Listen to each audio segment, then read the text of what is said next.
because he did not want me to be a rodeo cowboy. Yeah. He was like, no, we're going to be businessmen. We're going to learn how to count and we're going to learn how to run a business. Then you can, then we'll think about it. You're dealing with that many people all day, every day. You really kind of figure out what kind of person you want around you. Does that make sense? It's like, I got to make this much money a day to pay my bills. Like, how do I stay alive? If you just start there, then grow off of that.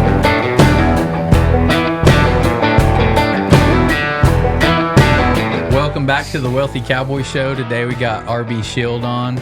He is I'm just going to call him a cowboy because he's rodeoed, done several different events in roping, and then also done a little ranching, and also a business owner. And we're gonna dive into all of that. So how's it going, RB? Man, I feel great to be here. I really do. Traffic wasn't that bad, so it's good. That was good coming up Crowley Road. Well, you're one that I'm excited about. We've talked a little bit on the phone, and I've been around you a lot when I was roping, and you were roping. We're around the same places, but I never have had a conversation with you. And yeah, I knew y'all had something to do with the Maverick truck stop there and at 20 and 281, and we can dive into all that. So how did it start? I know you've told me that your dad was a business owner growing up, and you I know you roped in your younger years, roped calves and stuff. So what did that look like when you were a kid? If you own a business that sells a product or service in the Western or ag industries and you want that business to grow, go to the link down below, fill out the form, and we'll see if you qualify for free social media marketing. Well, as a kid, my favorite thing to do was to go to Shield Livestock because my granddad had a cattle company with my dad. They built it together. And you're talking about like half-day kindergarten, getting picked up at 12, and the rest of the day as like a 5, 6, 7-year-old working cows all day. Yeah. I mean, you couldn't dream up a better life. Yeah. I was working more cows than most grown men at 6 years old. Then, Where was that at? it was up off 287 out there. Well, no, not 280. It was off 287, close to 35. And then down on 287, he had the Rock and I Paint Horse Ranch. And that's where he bred hundreds of brood mares and stuff, and it was a huge facility. So growing up around that too is really cool. And it was mostly halter horses, not performance. But I mean, you're talking about, he had a vet barn. He had like a 10 or 12 horse hot walker. Big time horse operation. Oh man, it was cool. It was so cool. And, I loved it. And after that, Dad kind of got into the, like the bar business, restaurant business. He started the Cadillac, him and Jay Hester and Richard Carr. They started the Cadillac, which is still one of the most iconic bars in the stockyards, And he ran those for about 12 years. And I can remember one of the first restaurants really being in with him was called Van Zant, across from Wayside Middle School when I was a little bitty. That's how I got this scar on my head. One of the waitresses was chasing me in her car, and I turned and smoked the door and just split it open. And then that was like the last time I got to go to the restaurant for a while. But after that, like growing up, roping, I really didn't actually start roping until I was like 14 because he did not want me to be a rodeo cowboy. Yeah. He was like, no, we're going to be businessmen. We're going to learn how to count and we're going to learn how to run a business. Then you can, then we'll think about it. But I mean, he put golf clubs in my hand, soccer. I'm like, I don't need to play soccer, and we played a lot of baseball, of baseball. Football wasn't very good for me. But other than that, just the roping part came along, and I was, I think I was 13, 14 years old out there in the yard. And he said, you rope the dummy 100 times, then I'll let you get on a horse with a rope. But you're not getting on a horse with a rope until you can handle your rope on the ground, which is smart, And then you already knew how to ride? Were you riding those yes, horses sir. and all that? Oh, yes, sir. We're talking up and down those cow pens on my little bay mare, Lucy. That was also my sister, Stephanie's, and Leslie didn't really ride, but we shared that mare, and I mean, I rode her every day. I got to ride her at the Fort Worth Stockyards when I was little, when they were still having sales there at the stockyards. And Dad'd be like, hey, B4, and I just, I trot out there and go get them. And Homer was out there at the end of the loading chutes and stuff, this old guy that lived out there and helped people load their cows. And Dad was in the ring, and my uncle Danny Redfern, he was the auctioneer. Yeah. So, I mean, we got a pretty cool Fort Worth Stockyards history, you know? Yeah, lots of roots there. Oh, lots. My granddad worked there as a kid. And then he'd go usher at the movie theater at night. And my pawpaw, Mike Ward, he was the first male boot model for Justin Boots. And he modeled Stetson hats, too. And he worked down there. But he roped calves. And he roped calves with, like, Don McLaughlin and the Tadlocks and all that stuff, you know? And so we got a lot of cool ties into those people as well. But as of learning to rope, of course, my dad taught me because, you know, he just never missed. But yeah. Was he a calf roper? he was actually an all-around hand, you know. And he bulldogged. He has pins in his hips from getting stomped on by bulls. He could trip. He could rope calves. He team roped, you know. I mean, he could do it all because he's like, if you're going to call yourself a roper, you need to be able to do it all, you know. And I agree. You know, I think you can be really good at one event, but you should be able to handle yourself anywhere you go, whether it's the dragon pin or backing in the box at the Fort Worth Coliseum. You should just be like, hey, I know what to do, you know? Yeah. Don't always work that way, though. Yeah. I think, it's hard. Like, you don't see it as much anymore. Like, especially like the old, you know, your dad and like that generation is like you saw more of those guys. They just entered everything, you know, and could do, or, you know, were pretty decent in everything and maybe better at some events, but they just did it all. And now it's, I don't know if it's more competitive or just it's gotten more specialized for sure, where you're not seeing guys enter several events anymore, especially crossing the arena to rough stock and timed events. Yeah. You might have somebody that does 2 roping events, but Yeah, I always wish I'd have rode saddle bronc. God, that's the most beautiful rodeo sport there is saddle bronc, alongside with tripping. Those two right there are art. yeah, those are real cowboy events, I would say. They are, man. And I'm telling you, the saddle bronc is pretty wicked, but the tripping, like watching those guys, like actually getting to go and haul with some of them and stuff, and be around them. They're probably some of the nicest guys on the rodeo circuit, if you know what I'm saying. And you just see them react. When you watch these trippers do stuff, I mean, it's just like, I mean, you remember the scene where Trevor picks up his slack and splits that photographer at Pendleton? Yeah. I mean, come on, man, your average guy can't do that. Your average roper can't do that. You know what I'm saying? And I'm not dogging team roping, but like if you know how to head real good, that's not the same loop as tripping. It's completely different. But other than that, it just back to the old timers. So like I was around guys that had really nice horses or really knew how to rodeo. Like Mike McLaughlin was my uncle. I got time in the arena with him, an NFR average champion. Dave Brock. That dude is so close to my heart. Like he took so much care of me in high school and taught me how to grind and like really like, I'm talking, he would come out with 12 strings, set them in the box, and we would start with the biggest calf in the pen and we would flank and tie all the way through it to the smallest all night long. Showed up one day, it was raining, pouring down rain in Springtown.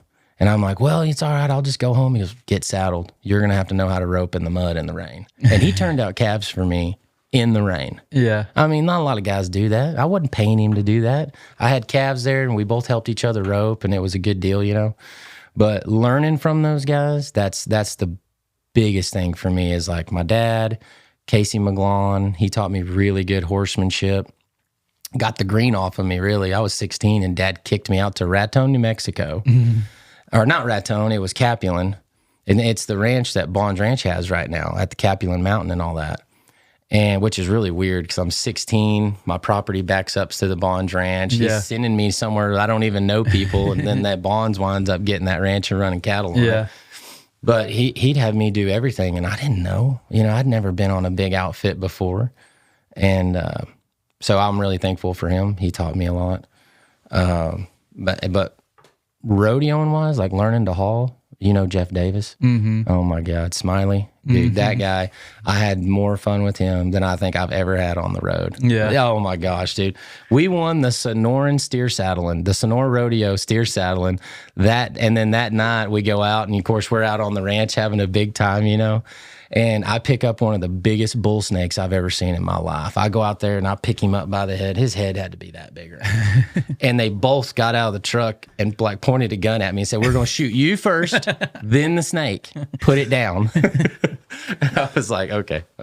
So that's like the tamest story I'm going to say about Jeff Davis. I'm not going to get into too many details, but Yeah, he's always got a good attitude. We were just down there and going back tomorrow and Friday to help them. So he's like you said, he's always smiling, always happy. He's the inner urban cowboy, man. I love that. Meredith says that all the time, the inner urban rancher, and you could not be more real. I think urban ranchers have more hardships than people that have big spreads out. You know what I'm saying?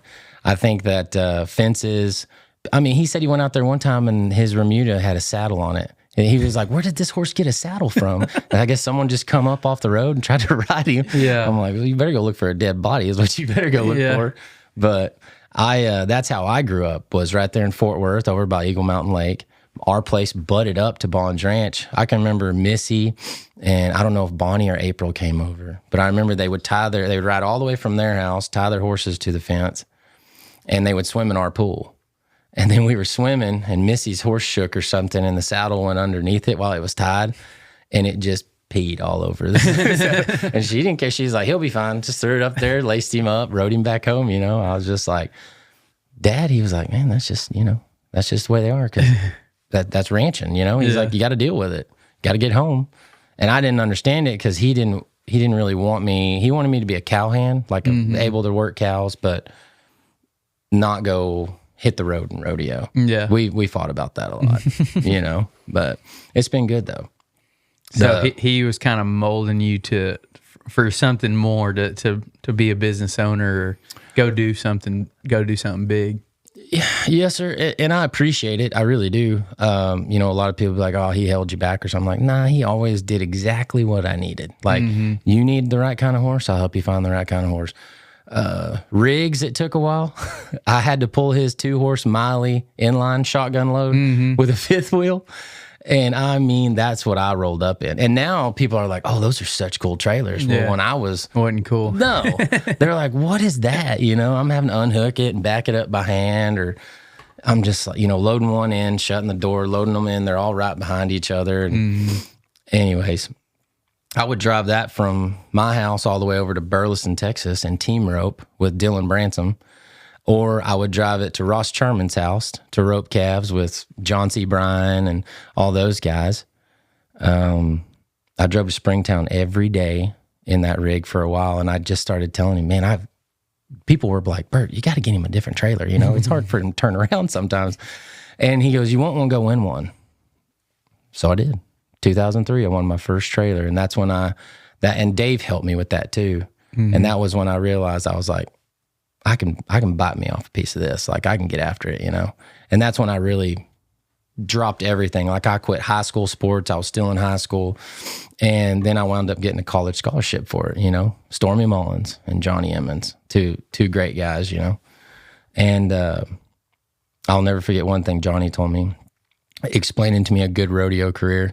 He said, "It's a roller coaster, but you just don't want the big highs and the big lows. You just want a nice, easy roller coaster," And I said that, and that didn't make sense to me until I almost finished rodeoing. You know what I'm saying? But the other guy that helped me learn to rope was Rick Reeves over in Haltom City with Danny Wills and Parker D. Langston. He was a tripper, and I'll never forget rolling up there, and Parker had this horse like pulled up and tied up and had rubber on the horn and trying to teach him to lean and all this stuff. And I'm like, "What is going on here?" Dad's like, you're fine. Get on that horse over there and just go start roping. And after that, it was like, I was addicted. I loved it. We'd skip school and go rope. And I just couldn't stop. And I think he saw that. He was getting worried, So that's why he was like, "No, you're not, this. And he kind of held me back a little bit and let me get good. Mainly because most of those guys, had started at probably 5 or 6 years old. And, I wasn't really cranking out till I was 14. So I was putting 10 pounds of stuff in a 5-pound bag and trying to get it figured out. And luckily it worked out. You know? Yeah. It did. I mean, I've won a championship in every denomination, you know, high school, college, amateur, pro. I've won something. Horse shows, mainly. I really like the horse shows, which is totally different than the rodeo. And you know that. Yeah. I've never been to the shows. When I worked for Sid Miller, that was big. But I never, you know, I was riding those horses, but I never went to the show. He was roping, or he had one more guy that would ride them, or Trevor, you know, somebody big would ride them. But yeah, I definitely know it's different than, you know, than going to the rodeo. Oh yeah. Sure. Well, everybody wants the glory at the rodeo, and a lot of people talk down about the horse shows, but I kind of look at those people. I'm like, well, that's because you don't know what a good horse is. You know what I mean? And that might sound pretentious, but the horse show is where they're judging your horse. Some of the best rodeo horses are awful show horses. Yeah. You know, stop weird, duck, don't score right, but you can win on them. And that's all you need to do is win. Yeah, it doesn't have to look good to go win. And I've seen that so many times, like these guys that just, you know, just like it's crazy looking run, just out of control, but they'll win. And then you're trying to go out there and be correct, and you're too slow to win anything. So it's like, what do you want to do? Yeah. And that's what really helped me get ahead faster, is having better horsemanship than most of those guys. You know, they're swinging off the reins like monkeys, or they're out of time with their horse, or they don't know how to score properly. And that was the big thing. Is Dad had a calf horse named Smokey Jack that actually helped take Mike to the finals one year. And a lot of people, you know, showed it. You know, Casey showed him, Dad showed him, Butch Bryson showed him, I think. And I think he still has the most points on a paint calf horse still today. Maybe. I'd have to check that out. But that was huge on my dad, was catching. You have to score, because if you don't get out, you're either late or you plus 10 automatically, and you have to catch.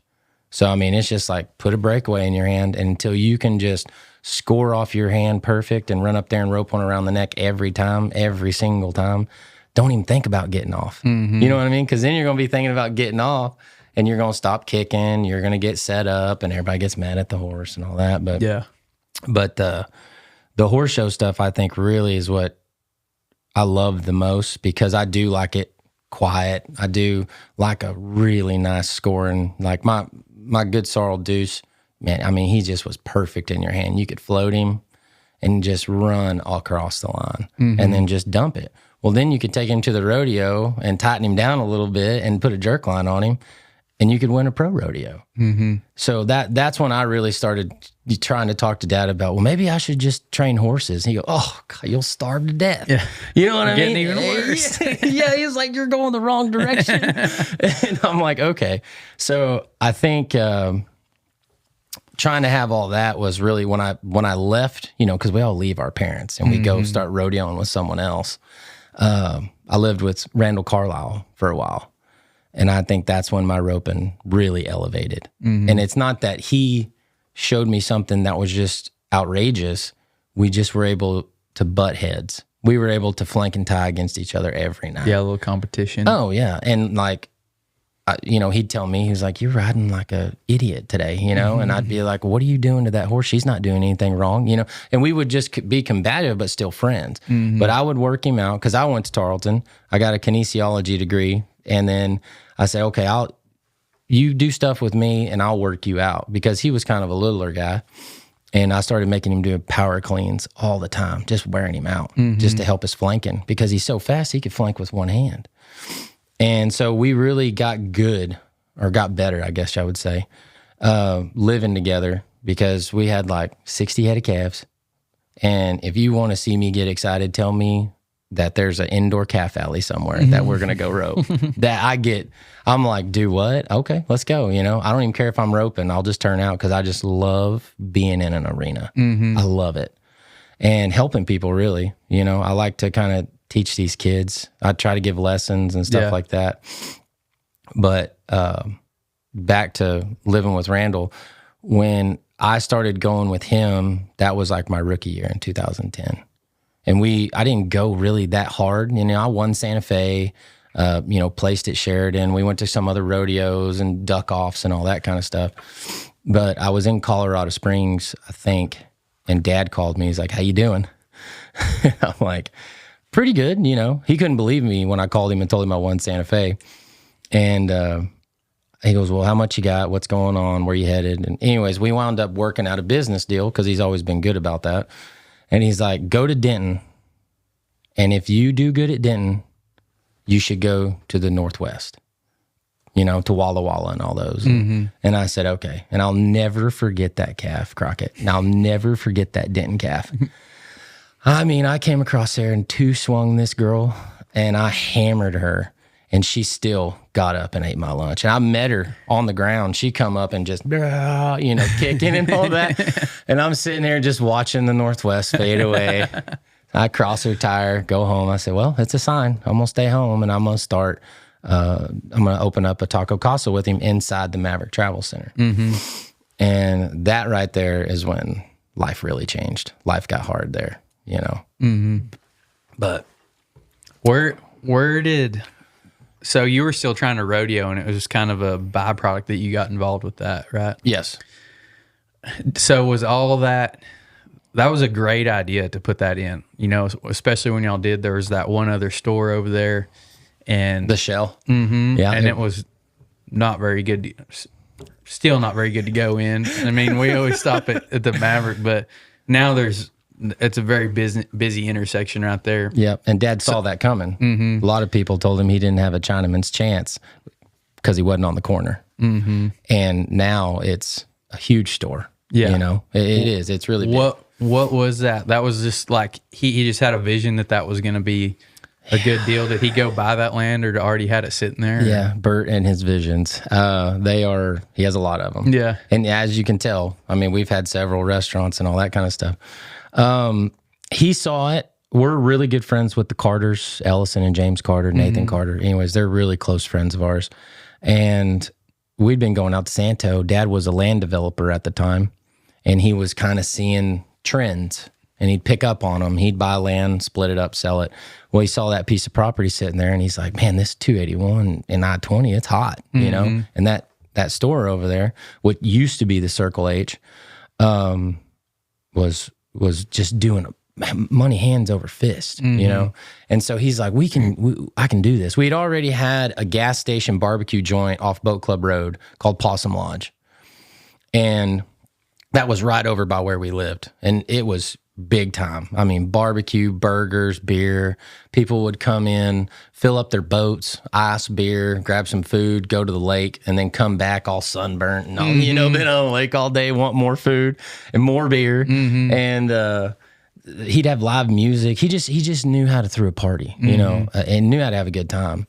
And so the property that he found there, he went out, we got a couple of partners to get it all done and get it built. It was like, God, I want to say it was like $300,000 worth of concrete we put down back then, 2011, up at like 3 a.m., taking trucks in and grabbing their tickets and stuff. But we were literally there from start to finish. We were the builders. We contracted everybody out. We did it all ourselves. And that's other things that I've been taught is how the process of construction goes and all that kind of stuff. And he comes up with the names. He comes up with the artwork. He just has that brain, Yeah. And it's awesome what y'all, it's not another gas station. I mean, you walk in, it's always clean. Y'all have all the rodeo pictures and memorabilia up and everything. And the rodeo pictures is that he's been collecting for years. Like all the pictures you see in the Cadillac, he's got them. He's got them stored away. He's got copies, and he keeps collecting. And people still bring him more stuff all the time. Yeah. The Joe Beaver had my calf horse for a little bit, my good one. And we went down there to pick him up, and he takes us to the trophy room, and he goes, "Here, take this, take that, take. He goes, "Put that up there, And I'm just like, "Really? You want me to take all this stuff and just put it up and let it collect dust there?" He goes, "Well, I got no, whatever. Better there than here." And so he just takes it. I mean, Harry Tompkins, we've got all kinds of collections from old like Madison Square Garden stuff. That's the coolest. That's y'all have some real old ones up there. That are cool. The scroll pictures and stuff. I mean, the history behind all that is really cool. And that's what I always talk to him. I'm like, man, you love these rodeo cowboys, but you never, didn't really want me to be one. And he was like, you can still be one, but be a businessman first, you know? And that's always in the back of my head, but. And we talked about that earlier, is like the delayed gratification. And it took me, I mean, you had it put in you for your whole life from your dad, it sounds like. And it took me figuring it out on my own to go do it. And then it's like, hey, this ain't working. And it's like, I finally had a realization. It's like, hey, if I go do something that maybe I don't enjoy as much for 10 years. I mean, 10 years of the right thing could set you up for the rest of your life, and then you could go rope, By the time I'm 40, I could retire and go rope every day, do whatever, go down the road and rodeo or whatever, Yeah, and people will say, must be nice. Yeah. Like, I get away from it. Like I'm just like, oh God, you're a Debbie Downer. Like be excited for your friends that do well, that's the big thing. But yeah, setting up basically your retirement. If you will start now, especially nowadays, like I'm scared for my kids, because the economy is so weird, but start now. Start when you're 20 and have all kinds of energy, and it's okay if you make a mistake. I was 25 when I opened up my first fast food restaurant, and nobody knows this because they don't believe me, and other people that have been involved are like, oh, well, it wasn't that much. I dressed up in a Taco Casa uniform and went to Taco Casa school. Yeah. I came off the road when I said I quit. I had to go to the Weatherford Taco Casa, learn how their kitchen works, learn how their registers work, learn how they do the paperwork. I had to learn all that stuff before. I didn't just jump into it and be like, oh, I own this, like everybody thinks you do. And they're like, you didn't do that. And I'm like, I really don't care what you think.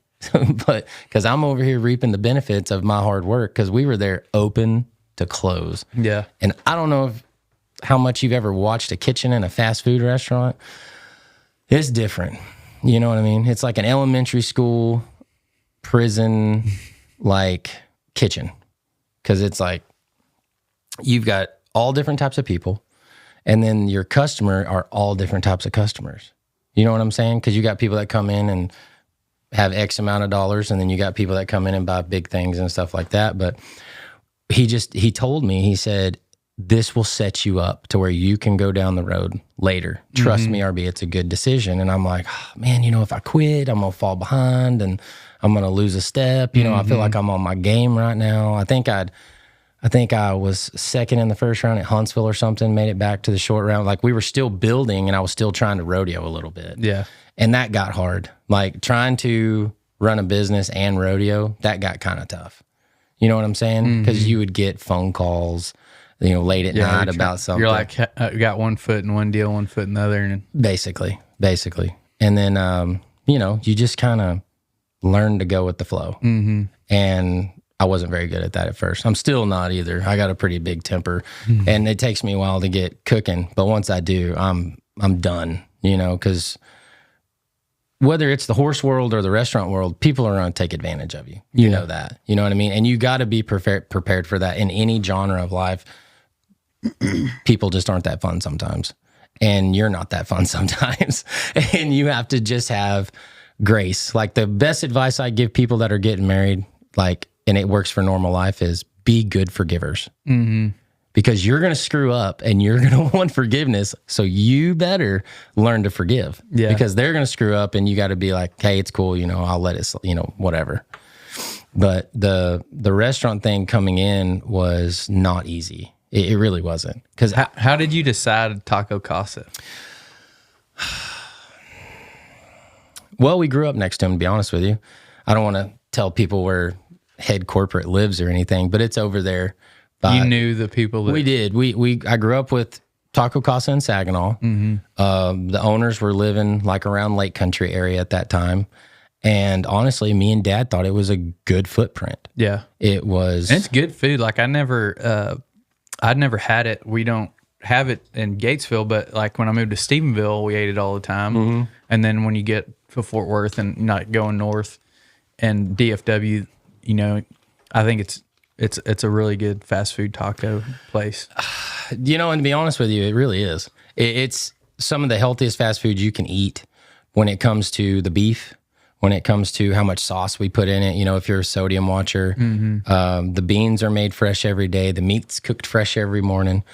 We hand fry our own taco shells in coconut oil, and we get cheese delivered from a dairy in Washington that's like 42.5-pound blocks, and then you got to cut that into bricks and then hand grade that cheese. Really? Oh yeah. You put 4 blocks in a bus tub, and it's got to be long and stringy, because if corporate comes in and it's not Taco Casa, I mean, they're like, like, this is unacceptable. I'm like, all right, I'm sorry. There was a new guy. You know what I'm saying? Blame it on the new guy. Yeah. But it's very healthy when it comes to fast food. Now, I'm not saying go eat it every day, which you should, but I mean, we do. I mean, it's really good. But like, my kids are addicted to the bean burritos. Like, you wait till she grows up. I mean, they just mow them down, dude. But learning, I already knew how restaurant structure was. I already knew how employees were going to be. But, you know, I washed dishes forever in all my dad's restaurants, and I bussed tables, or, I was in it. I already knew. Yeah. But I'd never run one of my own and had to make the schedule, make the payments, you know, do the hiring, do the firing. And that took a lot of learning. And that's when I come into the people thing, is because when you're dealing with that many people all day, every day, you really kind of figure out what kind of person you want around you.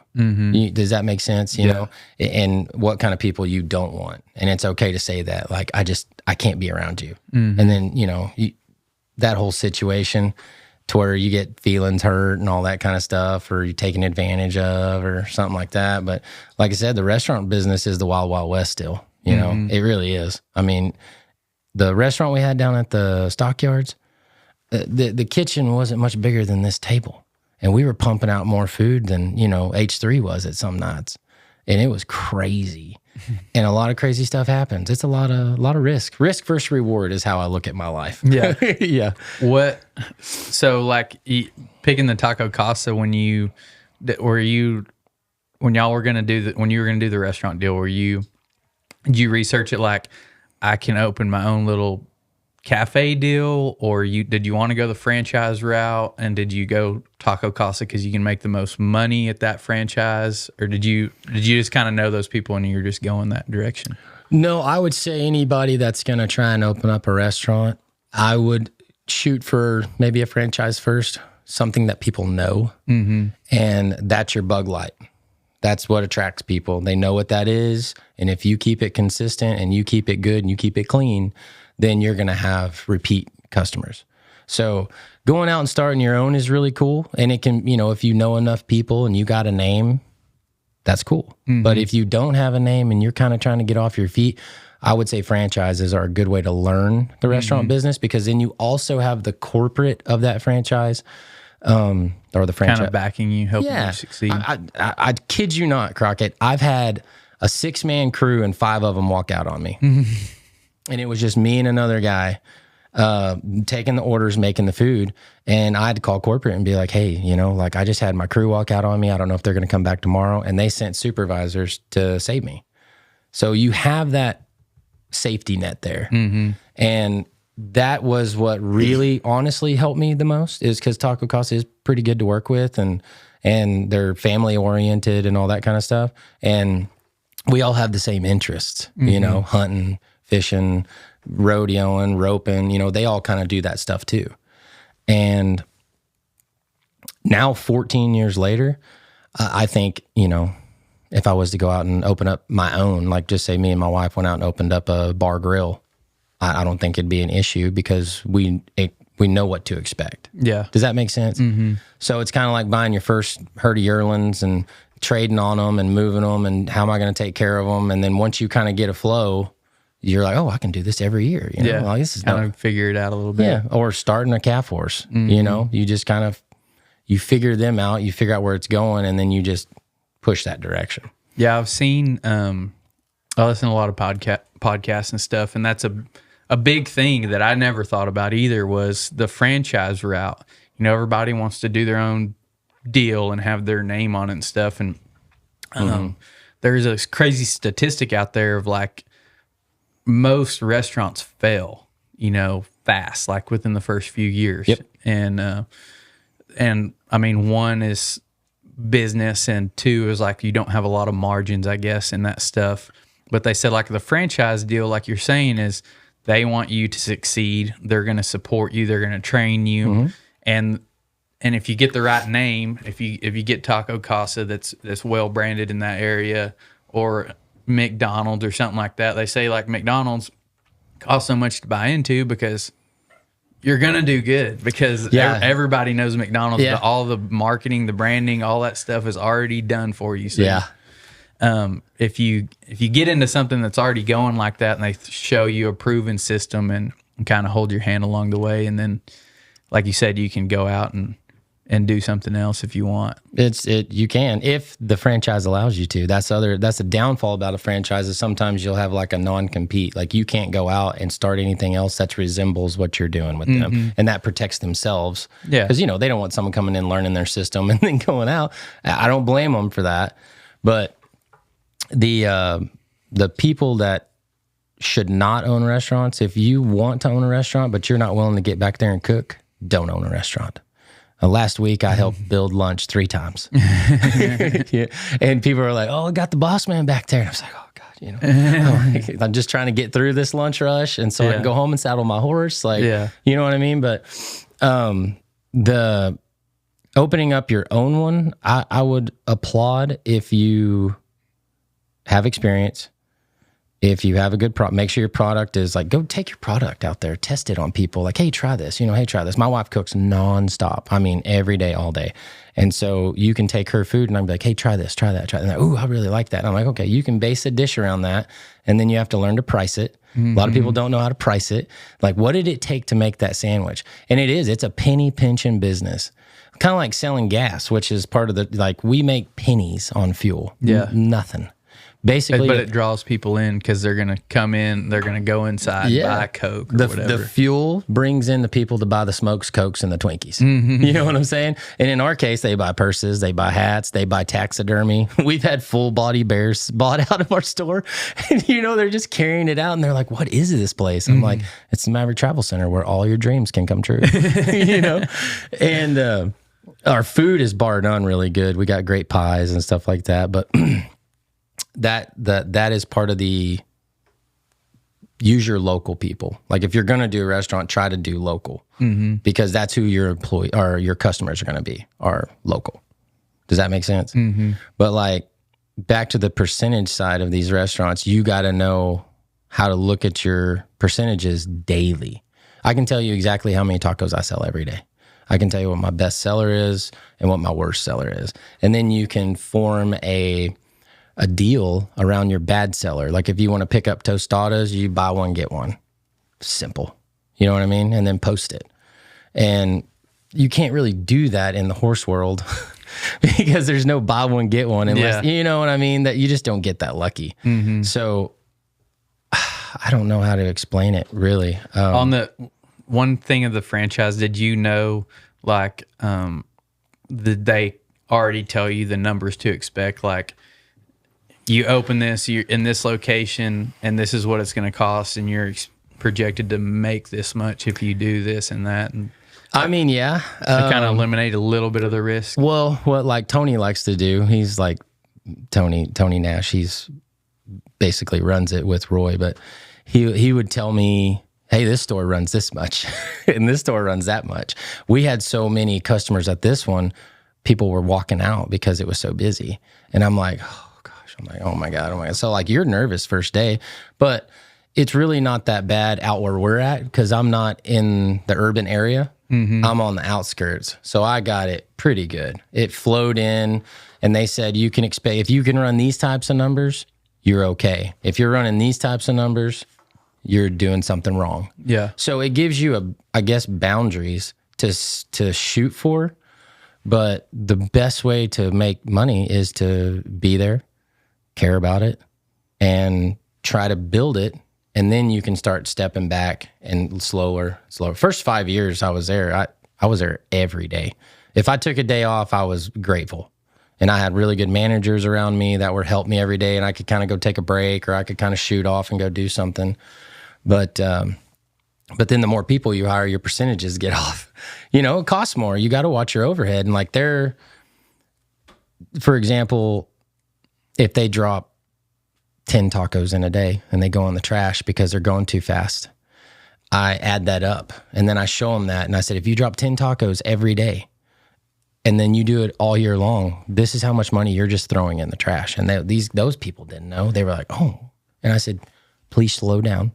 And I'm sitting there watching them. Nobody's going to watch your money better than you. Mm-hmm. And so I'm sitting there watching them, and I'm sure I drove them crazy because I'm like, that's too much. Or this is I finally got to the point to where you just adjust your prices to where you're like, lay it on there. You know what I mean? Like if you guys are just going to not listen, just lay it on there, give them all you want to. Well, then you get people complaining about too much cheese. What kind of crazy person does that? I mean, I'm like, God, just can't make you happy. Yeah. So we have a button on the register. It says easy cheese. Yeah. So I'm like, if you don't like cheese, just say easy cheese and we'll press the button and we'll know that you don't like food. Something is wrong with you. Oh man, I've had, and being in a truck stop's pretty gangster because like I'll have truckers just try to pick fights with me. I mean, it's like Jerry Springer there sometimes, dude. I swear to you. This guy tried to dog me like 4 times about why did I scrape the meat out? Why do you put so much cheese on it? And I hate your hot sauce, And then something else.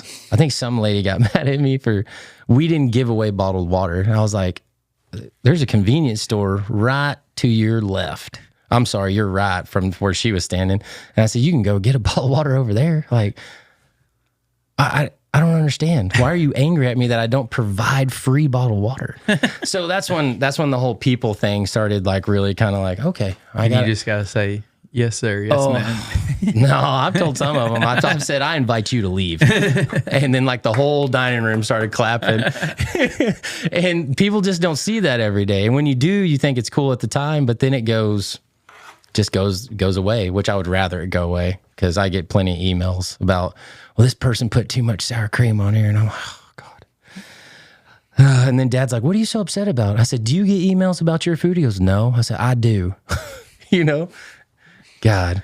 Yeah, you're going to see hate no matter what. Some people they live for the negativity and drama, I guess. Oh, yeah. But they're in every genre. You can go to any rodeo and there's going to be some lady or mad about the ground or how many times they drag or how they loaded the bucking horses or how they prepped the calves. That was an eye opener to me, really, I always thought the rodeo people, was just this all around group, but really it's in every group. Mm-hmm. You can go to the NASCAR and have that. You can go to golf and have that. So it taught me a lot about people. Yeah. That was the big thing. People. I'm seeing that now on this and, mainly this and then the clips that I make out of it and everything. And when they start getting the big views, it'll be ranching, something that provides value, which you have a lot of people that love it. A lot of people like it and share it. And then you have people that comment, well, that's stupid. Why would somebody do it that way? That is the dumbest, they just go off on the, and I just get now to where I read the comments. I mean, I know some people say just stay out of the comments, but I don't reply. I just read it and I'm just like, oh yeah. I feel sorry for y'all, Yeah. And it's like we're all on the same team, Yeah. And y'all want to tear apart somebody that's in the ranching industry, is trying to provide value or in the business world or whatever, and trying to provide you some value. And like, if you'll just listen, you probably learn something, and you're going to sit here and just tear everything apart. Yeah. If you think you know everything, you're an idiot. Yeah. I can love to sit back and listen to guys like you, anybody, Chick. I've drug calves with Buster Frierson that you've had on here and stuff and every single human I come in contact with teaches me something different if you're paying attention. Mm-hmm. You know what I'm saying? And the negativity part of that, which I don't want to really sit on, is, I don't know. I'm trying to put it the right way. Misery loves company. Mm-hmm. You know what I'm saying? So the Big Daddy movie, you're mad at your dad, you're not mad at me. Yeah. That's usually it. Yeah. 9 times out of 10, they're upset about something that's going on with them, and they're just taking it out on the closest person. Hurt people. Yeah. And then the people that think they know everything, I'm like, that's fine. You know everything. Go be lonely. Yeah. They say it's lonely at the top because you don't take anybody with you. Mm-hmm. And if you want to go to the top, take people with you, because then you got this huge platform of people that'll back you up there. Mm-hmm. But when you're up there by yourself and there's no help, it's sketchy. Yeah. It is, man. I mean, it's sketchy. Like during COVID, when COVID hit and you're a restaurant owner, that was pure panic for a moment. And I'm like, oh my God, everybody needs to chill out. Like, you know what I'm saying? I won't say too much on that, but chill out. Yeah. You're fine. Yeah. Yeah. You see these, you just look at life as a big experiment, and you can just see, I like to do that sometimes. I don't know if it's mean or whatever, but like, just say something to somebody and just see how they react to it, whether, like I'm just messing around in my mind, I don't mean anything by whatever. I'm not being mean, but like, if you can just put something in somebody's head and just see how it gets them going, whether it triggers them or, oh yeah, because definitely you see that like on social media, like I said, on this deal is like, people get triggered. Just me and you talking, and somebody just, it just hurts them, or probably someone topping right now. Yeah, it's crazy, and it's funny to just see people, go that emotional roller coaster. It's like, yeah, like you said, and especially you're probably the same way as like growing up roping. We went all over. We went to Joe's, we went to Walter Beaver's, and Bill Schoaf there at home, and just like a bunch of different schools and everybody. And there was some things that worked for me and some that didn't. But like you said, you could always take like one guy may want you to do one thing that doesn't work, and you just go along with it for a minute, but he shows you something else that helps you. So you're like, I'm going to take this one thing and not use this other thing. And it kind of, opens your mind up to take something from everybody. Yeah. And that's how that's how Roy Cooper got started, was they took, so-and-so's tying, so-and-so's flanking, and revolutionized the sport of calf roping. Yeah. And I watch that video every day. And it's hard to do that sometimes. Like, I think getting older, like I'm getting more open-minded about things, but because like if what you're doing is not working, then why would you not listen to somebody else? Like if you're not living your best life, like if you're not as rich as you want to be, if you're not as athletic as you want to be, or whatever, you got to have an open mind, because you might learn something from somebody, even no matter who it is. Yeah, or learn what not to do. Yeah. But be a sponge. Be a sponge, man. Soak everything up. It didn't matter where we drug calves at, whether it was Chisholm, Bonds, Dan Nance, New Mexico, wherever I was. Everybody does it different. I've drug calves in Montana. I drove drug 400 or 500 calves in Montana in one day. Coolest thing I've ever been to. But I'm talking tennis shoes, ball caps, maybe 2 pairs of chinks, and I'm like, dude, my boys down here would be mad at y'all. Yeah. You know what I mean? I was like, you better have them bat wings on, and you better have some dirt. But, they got Danes up there and stuff. And, it's cool. You go learn it. And then I'm like, okay, I could do it your way. I don't mind. They did give me a lot of like flack, though. I'm trying not to swear. But doing the businessman catch, I had a couple of, I'm not a healer, I can heal, but I was dragging a bunch of them with one leg, and and I'm like, let me neck them then, like you say you can flank. I'll never forget, that was 2 times Pete Bonds got mad at me. It was when I was necking calves, and I wouldn't jump in this mud puddle to get this yearling like unstuck from a fence. He got so mad at me. But anyways, I love the Bonds to death, though. They're good people. And JoJo has the best, sorry, Mom, but Joe Bonds has the best buttermilk pie in the state of Texas I've ever had in my entire life, and I'll leave it at that. But being the sponge, really, I think, is what helped my flanking and tying, but really horsemanship. Horsemanship's everything. Like, you need to listen to everybody, try people's like, I'm doing everything I can for this horse. I'm like, tell me what you've tried on this horse first. And they'll name off 6 things. And I'm like, well, that's still not everything, dude. Like, there's still so much more you could do. And the horse program thing is the biggest thing on that to me. But the goal for business, being a good businessman, is not to be happy. Not everybody's going to be happy every day, just not. The goal is consistency. You need to find a way to get a steady paycheck and have that coming in as your income and your cash flow. And then if you think you're somebody, you think you're smart enough, go out and do something else with it. So like, I've done all this stuff in the restaurant business, which led me to creating Shield Auctions. So now I own an auction house, and we're going to start trying to have our first auction like around May or June. And like, we did it the whole 9 yards. I said, if we're going to do it, we're going to do it right. We went to Bozeman, Montana. I got my auctioneering license, which I don't like to auctioneer, but it was all so I could say I knew every facet of the auction company. So being a sponge is go around people that do it. Yeah. Go work. You want to own a restaurant? Go work in one.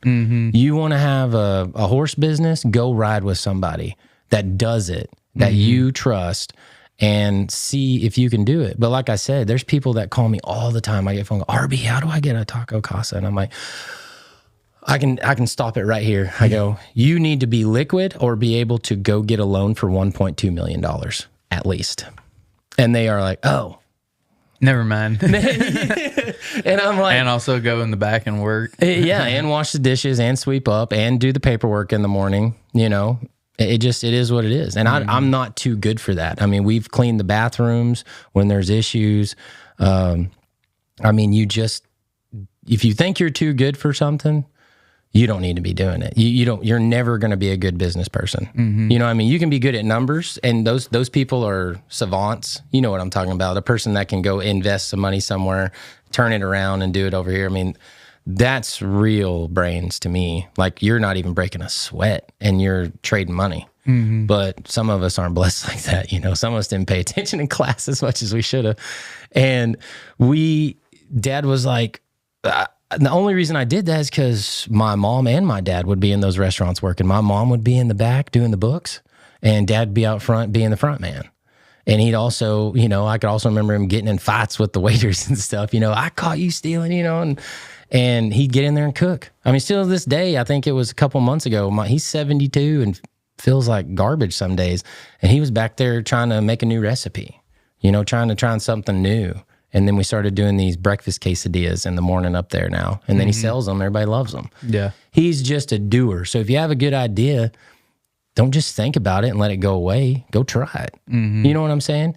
And that to me is what makes a good businessman. Don't look at what everybody else has. Don't look at what's going on. Just focus on you and your lane and do the best you can right then at that time. And that's what I did. And I hated it for a while because I wanted, I'm at the cowboy mecca, and all my old Trevor, Matt, Randall, Adam, all the guys that I rodeoed with were coming in, and I'm wearing a Taco Casa shirt. I'm like, yeah, well, whatever, you know what I mean? And then my whole tone changed when I was on the way to Amarillo to the tripping. I'd gotten time to buy a tripping horse, and I went with Trevor to Amarillo to the PRCA tripping slack or whatever. And the whole way there, what do you think he's talking to me about? The business. He's wanting to talk business. And he says, I got a standard of living. I got a lifestyle that I like to live. And so I've got a money guy. I mean, you're not a 26-time world champion because you're just dumb and good with a rope. He knew that when it's over, it's over. And it's sad. It really is, because a lot of those guys that we looked up to, don't do too hot. But he went and got a financial planner, and he talked to me about owning a franchise the whole way there. And I'm like, Trevor, if you don't want to get in there and like work it, I don't think that's for you. But he was like, man, yeah, that was so smart of you to do. This is the king of the cowboys telling me who some days I don't like myself. And he's like, you made a really good move. Like going and starting your business and having something. He's like, you can always rope. You can always go do this. And that it was like, you're looking up to somebody and something they may be looking up to you for the stuff you've done. Exactly. So, and that's something else I'd tell people is if you're a somebody, go tell people that they can be a somebody. Don't just think you're a somebody and no one's ever going to be the same as you. Go tell them that you can be the same as you. Go tell them like, hey, you can do this. You can do that. And that's some of the it's like having a calf run. You ride out and people are like, hey, good run. You know what I mean? And that's a big one. You know, Adam Gray, I'll never forget at Huntsville, he helped change my calf roping perspective is because I think I was like 8'1" or 8'3" or something. And he comes out 7'9". I'm like, man, I had it won, you know? And I got second and I rode by him because we were friends. We still are. And he said, I told him, I said, man, that was a heck of a run. He said, yeah, but you had a better one. I said, how's that? You won first. He goes, I had a better calf. He said, I better beat you. He said, but you didn't have that good of a calf and still made a good run. And I was like, I'm okay with that. All right. Okay. So as long as I do the best I can with what I have and not complain and not do any of that, that's success. Yeah. You can, if you lose, you learn from it. If you win, sometimes people just go, yeah, well, that's what I'm supposed to do. You know, I executed and let's move on. I tell her all the time, I hate losing more than I like winning. Yeah. You know what I'm saying? And that is what has gotten me to where I'm at because I didn't care what anybody else was doing, if that makes sense. I would sit at home and I'd put my VHS recorder up on the fireplace and I'd get my tying dummy and I would video myself tying over and over and over and over, just repetitive. Then I'd play it back and I'd match it to the Roy Cooper flanking and tying thing. You remember that? Where you had Major and those two horses and then he would show you how to tie that Hereford calf and, you know, he had that real loose string. I loved that video and I just tied and tied and tied. And I think Dad saw that kind of commitment that I would put into it. Because I'd do the same thing with baseball. I just go get a bucket of balls and I just throw it at a target, you know. I'm still not that, you know, I still hit my kids when I'm throwing baseballs too. But don't crowd the plate. Oh, yeah. Oh, man. I mean, just right in the hands, they drop the bat, you know. And I'm like, you're fine, you know. It's like Bad News Bears. Like, it's going to come right in, then just drop off the table. Whack, you know. And that to me, if I can tell anybody like advice about whether it's restaurant or whatever you're doing, be all in.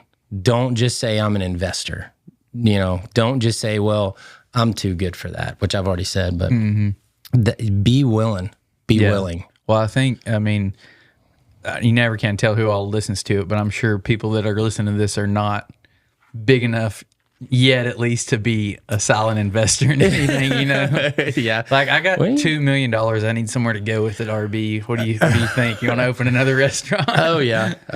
And I'd be like, well, are you going to help me open it? Do you know how to wait tables? And then they're like, well, I don't want to do that. And I go, well, then I don't want to be your business partner. Yeah. And me, honestly, I don't do partners. Like, Dad's had partners all of his life because he says he had to. And because everybody thought he had gobs of money or something, he's always like, man, I'm just normal old dude, you know? Like, I got to have partners. So he would always have a partner, and he always treated them with the utmost respect and always told them the truth. And that's another thing that people don't like is tell the truth. Like, even if they don't like it, just be honest. Like, hey, man, so you've been on your phone all day, and there's customers staring at you. And I'm paying you to be here. And they're like, oh, you know, they get their feelings hurt. And I'm like, but I'm paying you to be here and you're just sitting on your phone. I mean, people are like, well, he's rude. I'm like, no, I'm telling the truth. And if you don't like it, there's the door. Yeah. I don't care. I'll do it myself. Does that make sense? And that's part of the being willing in the business side of it, because once your payroll in a restaurant starts getting the upwards of the 30% or more, you're not making much money, because most food, unless it's a big time restaurant like Del Frisco's or something, most food cost is 30 to 35%. That's not much.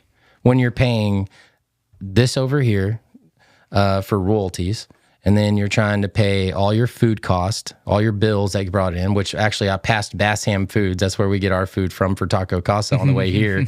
And I'm sitting, there's been so many mornings that I've had to leave Santo, drive all the way into Fort Worth and pick up cases of meat because my manager didn't order correctly and we ran out of meat. Yeah. That's a big deal. You know, I've had phone calls at night where we're getting ready to have a steak dinner and they go, hey, the taco table's on fire. I'm like, I got to go, guys. And I grab my toolbox and I go down there and I fix it. And if I can't fix it, I got to call corporate. And then they show up that night and help me out, you know? And so that goes back to having people in your corner that can help you and that are willing. And Taco Casa has always been willing for me, you know, just like my dad has been with helping me learn businesses and do all that kind of stuff with the travel center. So, but the grill that he has is it's a whole different beast because you have to have a short order cook. Yeah. And you got to be able to cook a raw piece of chicken and a raw piece of hamburger in under 10 minutes so people don't get angry. Mine, we cook it up, we put it on the line, it stays fresh, and we just make the order.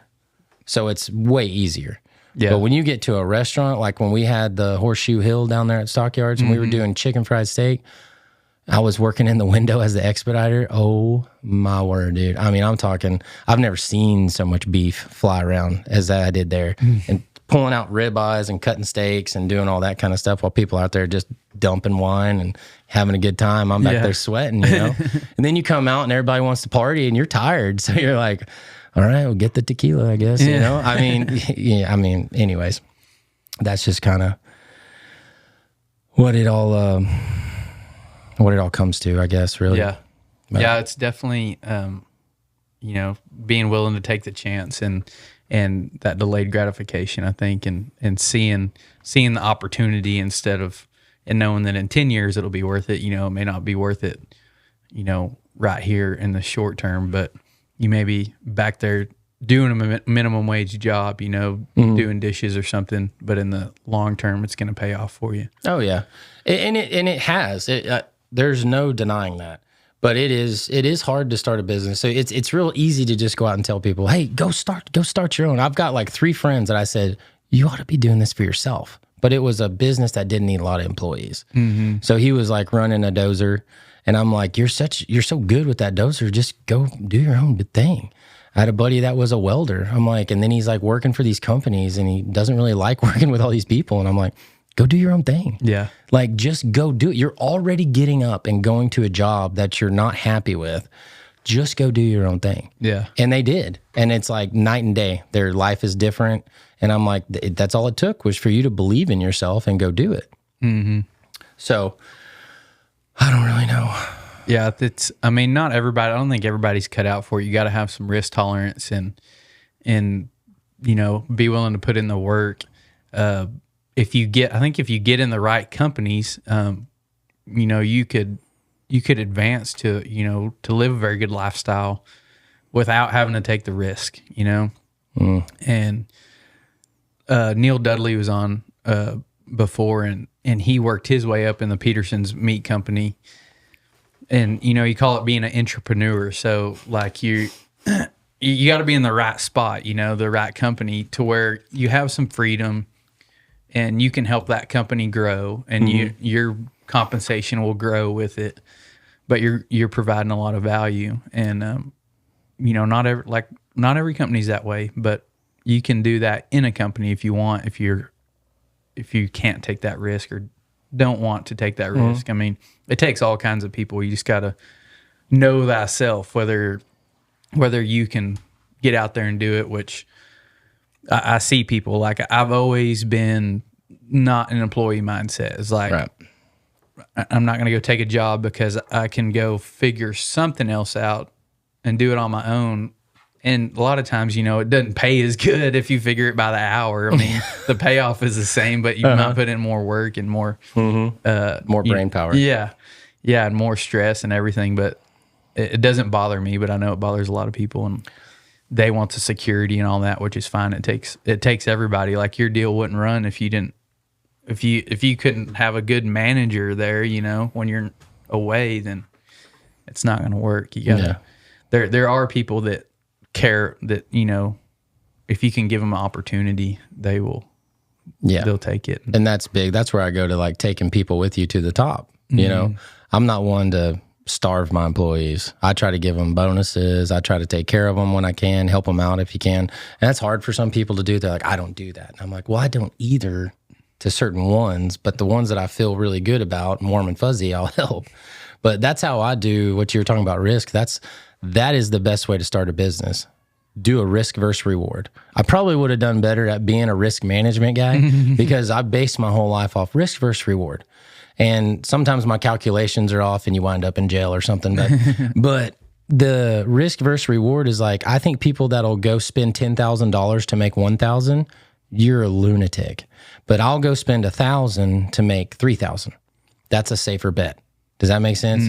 Not like Brody. When you get Brody in here, that's another savant. I mean, you're talking about someone that had it down, rodeoing. I mean, won all kinds of stuff, and then goes out and becomes like a professional gambler. I'm like, man, that's a really interesting person to me, because if I may have to go be an employee, I'm going to be the best employee I can. I'm going to be a calf roper. I'm going to be the best calf roper I can. I'm going to be a business owner. I'm going to be the best business owner I can, just because that was what was in me. I never had a brain that thought like that where you could say, man, I can go play cards and get by this month. Yeah. I'm like, golly. Yeah. I was like, no way, dude. Yeah. No way. I'm going to go work because I know I can put this down on the ground. I can make this much money. I can collect it over here, and then I can go buy my wife a Louis Vuitton or something. You know what I mean? Like that to me is security, but you are your only security. There's the banker don't care about you. The customer don't really care about you. And, it just, they want what they want, and that's okay. I'm not talking bad about customers. I'm just saying they want what they want. And then my return is your money. So I'm going to make sure my food's good. You're going to pay me. Yeah, exchange of value. Everything's square. If you don't like something, I try not to argue. I try not to. And it's like, here you go. Just make it for them and get them to go. You know what I mean? But that is the real thing, is risk versus reward. If I have advice for anybody that's going to go, no, I don't care if you open up a snow cone stand, risk versus reward. And location. That's the big thing. You got to have a good spot. If you don't have a good spot, you're going to struggle until it grows to you. Yeah. What I've seen is the risk versus reward is like the people that make a lot of money, they don't necessarily do a whole lot different all the time, but they're just playing bigger games. So they get rewarded more when something hits. Like you may have a bunch of things not hit, put 10,000 up every time and you're 100,000 up. But when that one thing hits, it pays $1 million or 500,000 or whatever the return is. And that's why like getting into sales is basically the same thing. You get no most of the time, but when you do get a yes, it pays better. So if you could get one yes a day, like, and it's just all numbers. Like how many people do you have to talk to? How many customers have to come in for you to make so many tacos to make this much money? And you can run all the numbers and then just reverse engineer it. Like we need to sell this many tacos a day for me to make $2,000 a day. And then, so how do we do that? How do we get this many people in? Do we run specials? Do we post on social media? Do we do billboards or TV commercials or whatever? Yeah. And you can kind of reverse engineer those numbers. Exactly. And it's just the reward when it does pay off. It pays off big. That's the game, man. Like that's the game. And really, like going into a restaurant from that aspect, it's like I got to make this much money a day to pay my bills. Like, how do I stay alive? If you just start there, then grow off of that. Like if I can make $3,000 a day, then I know I'm going to make this much a week. And then I'm going to be spending this over here. And then I'm going to get this little sliver of the pie when it's all said and done. And if you can be okay with that, because a lot of people think you're going to open up a store and you're just going to start piling the money up. Yeah. And I'm like, it does not work that way. Who are these people? But that's people that have never owned anything, never run their own company, never run people. And the better you can run people, the more successful you'll be. But if you're not good with people, or you can't even pretend to be good with people, like it's just not going to work. Yeah. It's just not, because you're going to be disappointed every day. And you got to be a good forgiver and allow that to happen and say, yeah, well, at least you're here. I mean, your pants are filthy and ripped and I'm probably going to get a write-up from Taco Casa, but I'm just glad you're here. Yeah. You know what I'm saying? And so are the customers, especially like I said, after COVID, they were just happy that people were there and talking to them. Because, that you remember, I mean, it was plastic shields and all kinds of weird stuff, and nobody was talking to each other, and it was hard times for the restaurant business. Yeah. It really was. And that right there, the fact that we made it through that, a lot of restaurants closed during that. And the fact that we made it through that, I always knew. I was like, I can do this forever. I can do this forever, and I'll be okay. And so then I said, okay, well, I've got this base over here. If I can do this, I can do this. And then I started, it gave me the confidence to go open up the auction house. And like, there's certain things about that I don't know, but I'm not afraid. I'm still going to go do it. Yeah. But to sit back and go, hey, that'd be a good idea, does nothing. Action. You know what I'm saying? Like, people are like, I saw a good meme the other day. There was a hand sticking out of the lake, and this lady was leaning over and was like, I'll pray about it. I'm like, no, swim, like, help. Like, don't just tell someone to pray. Tell them prayer plus action is what God wants, because then the action gives God the glory. If that's what you're into. Some people aren't, but I am, because I use my food as my restaurants as tithing. I'll feed churches, I'll feed people, I love that. And people are like, oh, don't do that. And I'm like, it's not a big deal. Like, let me feed you. Like, I love it. I enjoy that. I enjoy, like, my wife, she enjoys feeding people. So if you come over, she's going to cook you a meal. And that's one of the coolest things about her. She's got other cool things, but the restaurant industry is not for everybody. And it, just like the concrete business ain't for everybody, the horse business ain't for everybody. I think if you're going to be a successful business person, find what gets you going, find what you can do good, whether that's juggling or whatever. Just go do it and start collecting money for your stuff, just like you do when you go to a job. You go to a job and you're doing stuff for them and they're paying you. Why can't you do that for yourself? Does that make sense?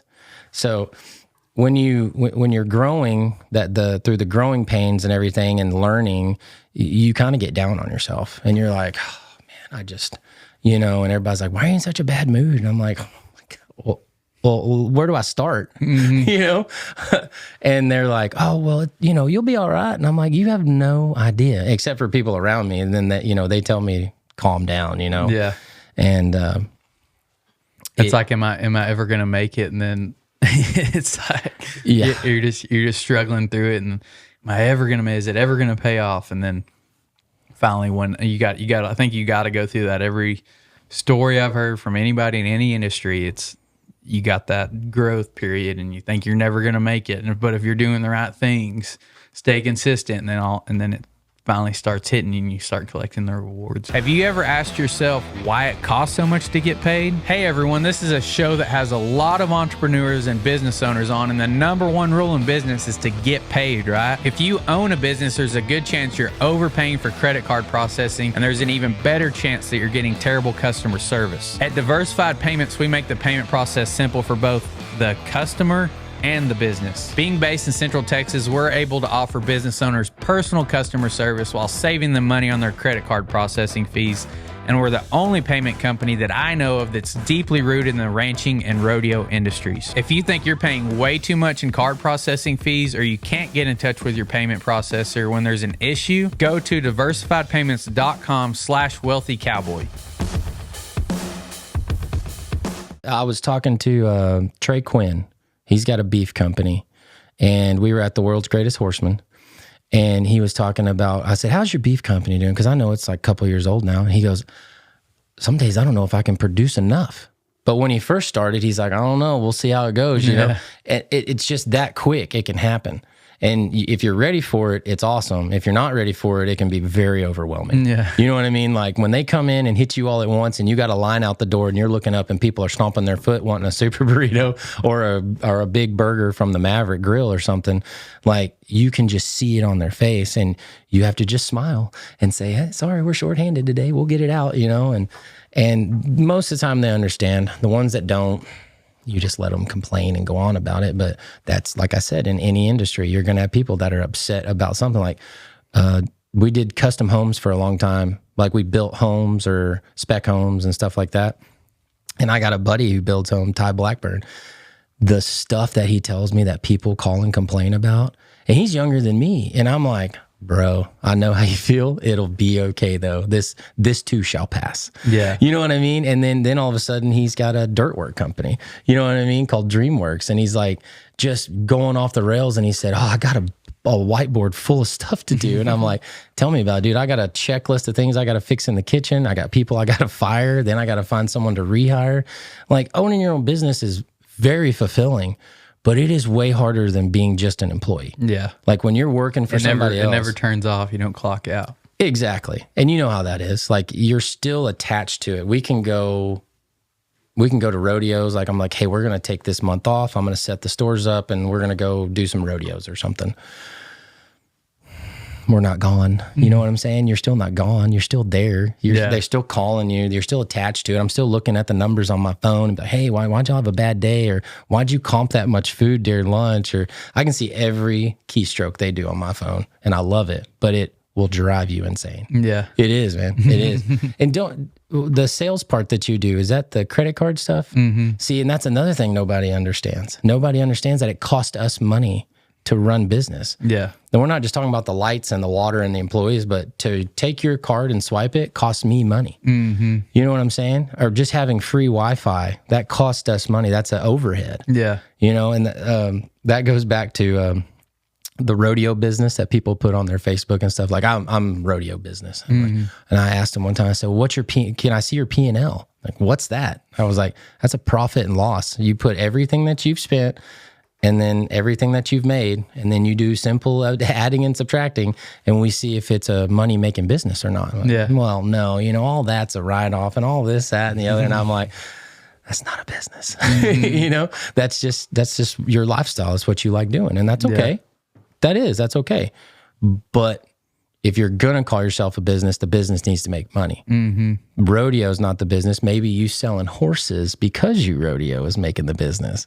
So when you go sell that horse for $100,000, that's huge profit, but that's your horse business. That's not your rodeo business.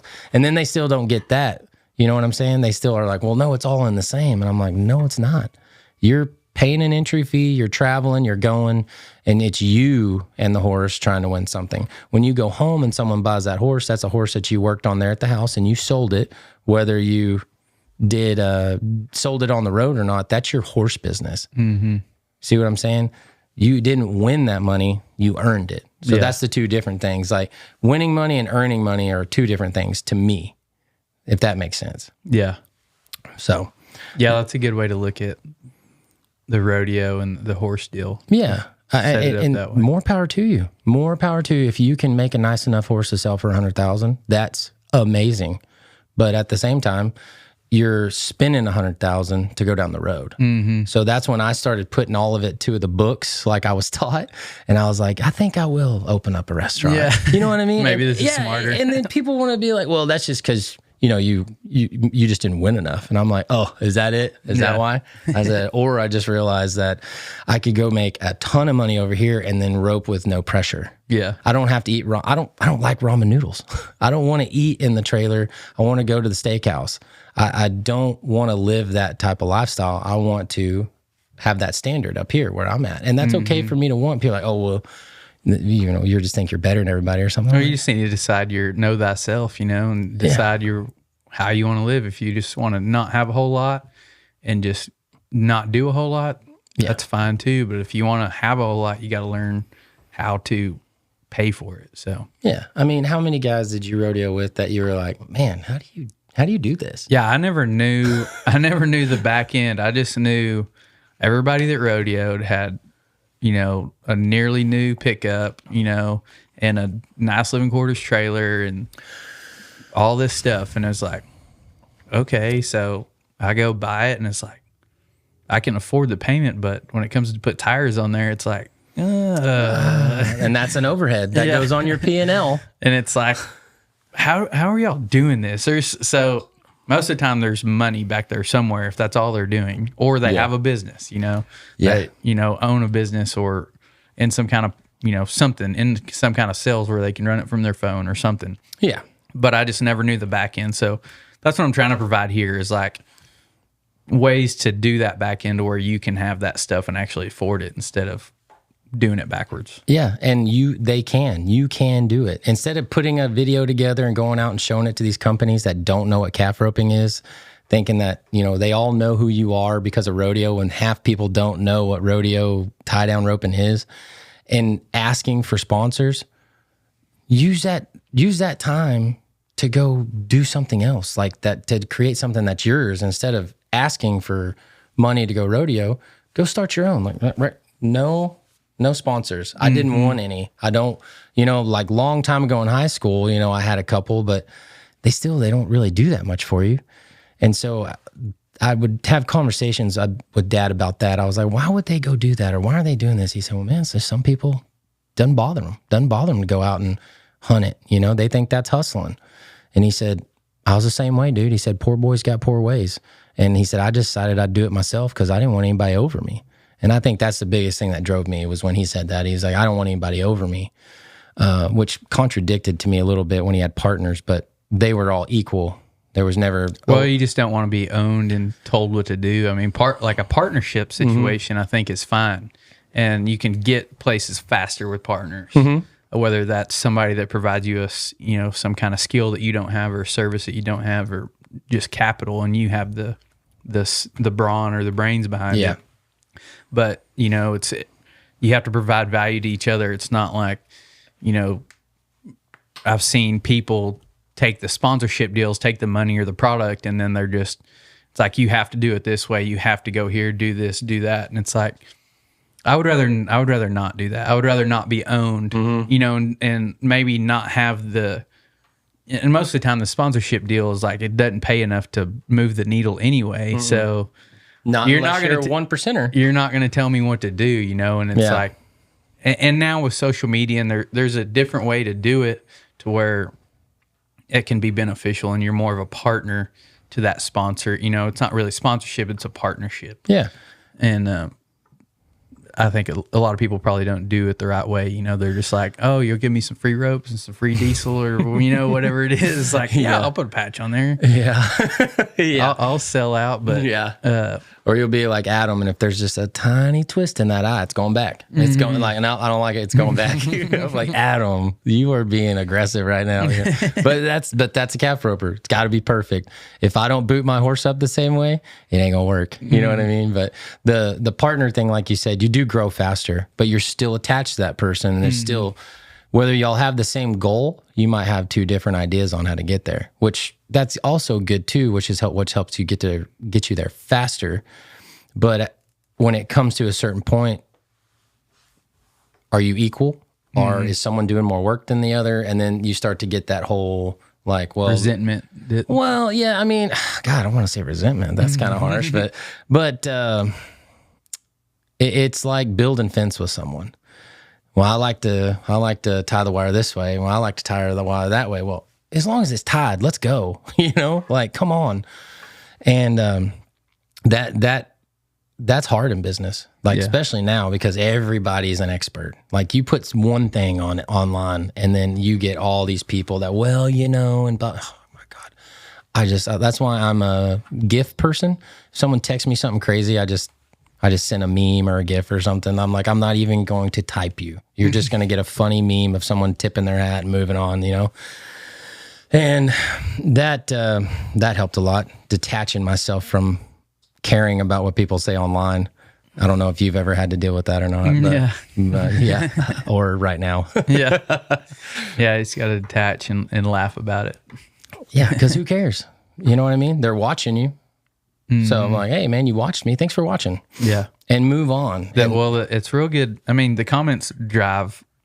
People don't realize that when you comment, whether it's negative or positive, and especially when you get you get fights going in the comments, that just pushes that post further. So that's how social media works.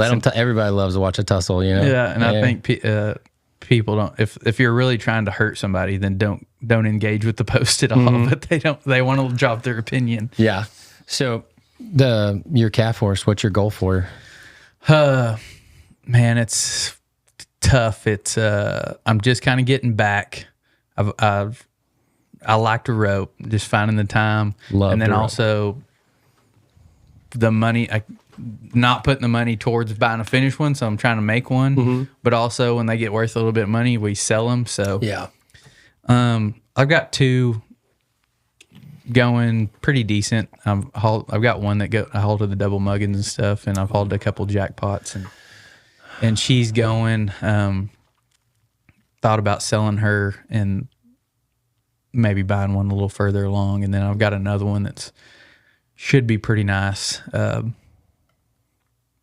don't really have a goal. I mean, I know that I'm not gonna pursue it right now. So if they're worth some money and somebody will pay it, probably sell them, and then I'll buy either another colt or a practice type horse or something, just where I can rope a little bit and mess around with it. I miss having practice horses. Just an old trusty that you can go out there and run 20 on. Well, I want one now. It's like I have really nice horses, but not for roping calves. Like I've always got to be training on them. It's like, man, just to have one that you could just go rope on and not think about. I miss that. I say that all the time. When I had my 2 good calf horses, that was the greatest time of my life because they were both good in different setups and all that kind of stuff. And I mean, there was no better feeling than to get on your good one and go somewhere and have all the confidence in the world that we're good. A bomb could go off right now and I can still nod my head and go and nothing's going to happen. But I tell you what's helped me detox from working and, dealing with people and stuff is training calf horses. Yeah. Like trying to start. Yeah. Logan Harkey helped me start this last one I had. And, I told him, just be honest with me. He goes, she's mediocre, dude. You'd be better off team rope on her. I'm like, that's fine. My knee's jacked up anyways. I'll just rope on her. But before that, my wife, if I say one thing, she just does it. Like if I'm like, man, I'd like to rope there. And she'll, hey, you're entered. Thanks. And that's the last thing I won. She entered me in was 2019. I won Congress, the horse show up there in Ohio, and I broke CR Bradley's 14-year winning streak. I'm not talking trash about CR. He's amazing. But Rosie was like, hey, I just want to let you know you broke CR's streak. And I was like, all right. Because he's awesome. I mean, still, he can still rip and walk, dude. And we started just taking in people's horses. You might be a hill horse and they're like, I want to rope calves on it. So Adam Tanner, the saddle maker, he sent me his mare and was like, I want to rope calves. I want to rope calves. And I was looking at his heel horse and I was like, leave her here. And I got to working on her. And that started fulfilling me in a different way. I didn't want to make it a business. I didn't want money. I just wanted to kind of do it have something for me to do to detox. So that's another suggestion I have to people. If you're going to own a business, have a hobby. Yeah. Have a hobby. Your hobby can't be work. That's what I was going to ask you. What's your hobby? Horses. Well, I love them. I have the most fun giving roping lessons. That's another goal of mine is I want to start a nonprofit for people that need roping lessons. And there's a lot of people out there that do it, but they're expensive. And I get why. And, those people are trying to make money and make it a business, but I don't want it to be a business. I had people take me in and help me, like I said, like Dave and all them and Mike and, Casey, all those guys, they didn't take money. They just wanted to be there to help me because they saw me trying. They saw that I wanted to be better to the point where they'd get mad at me if I was lazy one day. But my passion is horses, but I really love helping people rope. So my whole goal is I'm trying to get all these businesses set up, start a nonprofit, take that money, have a facility, have calves. And I don't care if you're Stetson Vest coming through wanting to just practice on your way to San Angelo, or you're a first time roper and you want to figure it out. I want to take them all in and just sit out there in arena and help people rope all day. That's the happiest I am, unless I'm hanging out with my kids, because I love it. I remember how hard it was to start. And there wasn't social media back then for us to watch team roping videos or calf roping videos all day long. We had to go find VHS tapes and rope, or DVDs. And that's the first time I thought I was somebody, is when I made it on the Joe's Boot Shop DVD rope. And when I was I think 17 years old and made the short round, and I was on the DVD and I had a horrible short round. Famous. I was like, oh my God, dude. But that was my first open roping I ever did. But I'll tell you right now, one of the best ropers that never made the NFR to me is Jim Bob Fritz. And we almost broke the arena record at the Windy Rhine in the double mugging one year. I think we were 13 or 14, and he Jim Bob broke the barrier. I'll never I still have the picture of it. I mean, standing straight up, flanked her when she come up like she was a calf, and just spit her out. And we were walking back, and you think you're somebody, and plus 10. I was like, I think Lucia was announcing or something. But anyways, that stuff that I remember that will always stick with me about rodeoing and roping is that, I did it. I did it and was successful. And that's what helped me with the business, is that, like, man, if you just put a little try into it, you can do anything, like, and it's hard to start a business. I don't know if you've been through it in Texas, but getting the LLC and getting your EIN and going through all that, like, it's frustrating. But if you just, hey man, it's like paying a traffic ticket. Just do the paperwork, call them, do it, and move on. Don't limit yourself. Don't be in a box. Mm-hmm. That's what I tell people, and be able to go take big loans. Yeah. Or find somebody that can, Yeah. You got a partner, and it's the bank though. Yeah. And they're not that good of a partner sometimes, but yeah, that's they probably don't call and care about whether something goes wrong. They're just like, hey, where's the payment at? Yeah. That's what they do. They're like, that's cool. We got first lien on it. So like, oh God. But yeah, what was that thing you were talking about? The insurance. There's an insurance thing that you can put money into that does better than the banking stuff. Yeah. The whole life insurance. Okay. If you get the right one, a dividend paying whole life insurance policy. Mm-hmm. It's called, if somebody wants to look it up, and my clients, I always directed them to go educate themselves on it first, but it's called infinite banking, the infinite banking concept. There's several books on it and a lot of YouTube videos and stuff. But so you can put it in there and your money will grow. It kind of fluctuates a little bit, around 5%. And it's safe. Nobody can file judgment on it. Nobody can take it. It's in a safe spot. It's growing at a safe rate. And, a lot of times, depending on the banks, for a long time, it was outperforming the bank. They're giving you less than 1% on your money. So it was a good spot. Plus you get the death benefit, and it grows tax-free. The death benefit's tax-free to your family, which is, a huge deal. And life insurance creates generational wealth. And that's one thing I tell people. They don't like to think about death. They don't think about life insurance and all that, but that's how you do it. Once you get a policy that pays $1 million, and you just hear of life insurance policies paying out, but somebody had to go get it going, they had to, and it's a lot easier process than people think, but yeah. I was interested in that. Yeah. I tried bodying Dad about it a little bit because he's big on CDs and stuff. And I was like, yeah, well, I just heard about this insurance policy that you don't get penalized for pulling it out and this, that, and the other. And he was like, oh, I'll check into it. And I was like, okay, well, I'm going to talk to Crockett about it, man, because I'm ready to start putting some money in something like that. Yeah, there's a lot of benefits. I would argue it over the bank any day, for a lot of different reasons.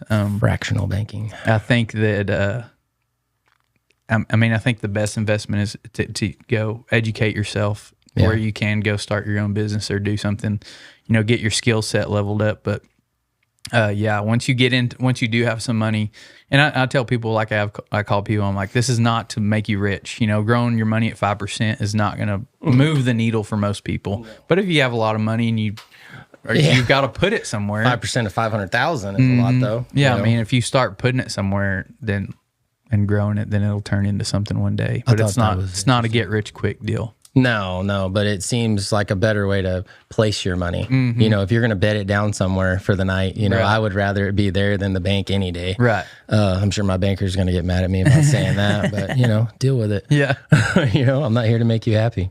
Tying into that education deal, are you a book reader at all? Sometimes. The last book that I did on Audible was The Creature from Jekyll Island, about the creation of the Federal Reserve. So people don't like to talk about that. It's interesting to me because it's real history. You know, that's step by step where it came about. But except for my Charles Stanley daily devotional, I don't go grab books. I've read, I can't say those. those books that had an orange title and it said The Subtle Art of Not Giving a. Yeah. I read that one. That one helped. Oh, those are good. Yeah, they are. But, I can't remember what the other one is. There's like there's two of them in there in that deal. Everything is. That one is another one. The blue one, I think it's called Everything is. Yeah. Effed or whatever. Yeah. You know. So that's two of those. Those are pretty good. But Cameron likes to send people the love language book, you know, because she wants everybody to be as happy as we are. So, what are you listening to a lot of podcasts, or what do you listen to in the truck? And I do. My other hobby is dirt bikes. I used to race dirt bikes before I rodeoed. Mm-hmm. And so we have pit bikes, and I told you about my knee injury I had, which does not stop me. Both my boys ride. They have no training wheels, a CR50 and a Stasic. And I mean, he's 3 and can rip. Can rip. And so what was the question again? What do you listen to? Oh, the podcast listening to. Sorry, I was bragging on the kids. So I have a motorcycle podcast I listen to called Title 24 with Ricky Carmichael and Ryan Filippoto, two other redheaded handsome devils, you know. And they're like the goats, you know. They're like, yeah, I remember Ricky Carmichael. Oh yeah, and so they talk about the past races over the weekend, and then of course, you know, Joe Rogan, stuff like that, Jordan Peterson. Like those are the things I listen to. Things that I want to hear level people, like someone that's open. Like, I don't care what you believe in. I don't care what you're doing. Just let's talk facts. Because a lot of people don't talk facts. They talk feelings. And I don't want to talk feelings. I want to talk facts. So I'd say those are my main podcasts. And the Wealthy Cowboy Show. Of course. Yeah, I really did. I went through like all of them because I was like, I want to be prepared, you know? I wanted to, so that's why I was bugging you. I was like, hey man, like, what are we going to do? You know, and these other people, I feel like they are prepared, you know, like, cause Buster did really good, you know, but Buster, he's a talker. Yeah. So he had been on, I think he said this was his 11th or 12th one. So he knew what he was doing. He's so cool, dude. We actually rehabbed our knees together this last year in Brock at the therapy place. I'm sitting there stretching and they're talking to me stuff, and here comes Buster limping in. I was like, what'd you do this time, big dog? And he's like, oh, my knee. I'll be out here in like 2 weeks. Don't worry. You know? And he did. He's like, he was there for a couple of weeks. He's like, I can do this on my own. Yeah. And I was like, well, I think the same thing, but I'm going to stay just a little bit longer, you know?